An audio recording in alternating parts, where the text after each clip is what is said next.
তৃণমূল জামানা থেকে কামাখ্যাগুড়ি গ্রামীণ হাসপাতালের আবাসন দখল ও জমি দখল নিশ্চুপ এখনো প্রশাসন। তৃণমূলের জমানায় দখল করেছিল হাসপাতালের সরকারি আবাস। দিব্যি প্রায় 15 বছর থেকে চলছে এই কারবার, তবুও যেন সব দেখেও দেখছে না কুমারগ্রাম ব্লক স্বাস্থ্য দপ্তর। ঘটনাটি আলিপুরদুয়ার জেলার কামাখ্যাগুড়ি গ্রামীণ হাসপাতালের একেবারে তৃণমূল জামানায়। মাথায় হাত তৃণমূলের নেতার কেউ বলতে সাহস করতো না এই বিষয়ে দখলকারীকে। সূত্রে খবর, ব্লক স্বাস্থ্য দপ্তর একাধিকবার চিঠি করলেও খালি করা হচ্ছে না এই আবাসন। অভিযোগ, বেসরকারি অ্যাম্বুলেন্স গাড়ির চালক হয়ে প্রায় 15 বছর থেকে সরকারি টাকা জল, বিদ্যুৎ এবং আবাসন ব্যবহার করছে, তবুও কেউ দেখছেই না।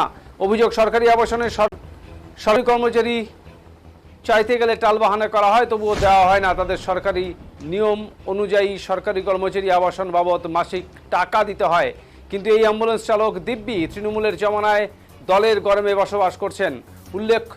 উল্লেখ্য, বছর খানেক আগে চিঠির মাধ্যমে আবাসন খালি করার কথা ব্লক প্রশাসন, কিন্তু সেই সময়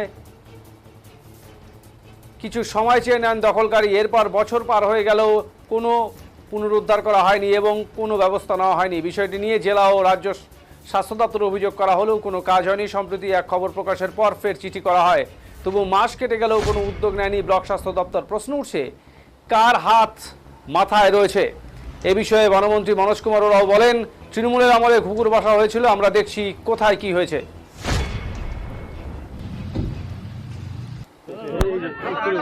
সরকারি আবাসন দখল করে হাসপাতালের স্টাফ নয়, এরকম সরকারি আবাসন আপনারা অভিযোগ করুন, অবশ্যই থাকলে অবশ্যই আমরা ব্যবস্থা গ্রহণ করবো। হ্যাঁ, হাসপাতালের জমিও দখল, এরকম আমরা খতিয়ে দেখছি, সব জায়গায় দুর্নীতির আতুর ঘর ছিল, ঘুঘুর বাসা হয়েছিল, সবটাই বলছি। তৃণমূলের আমল থেকে দখল করে বসা আমরা দেখছি কথা কি আছে না আছে। ধন্যবাদ।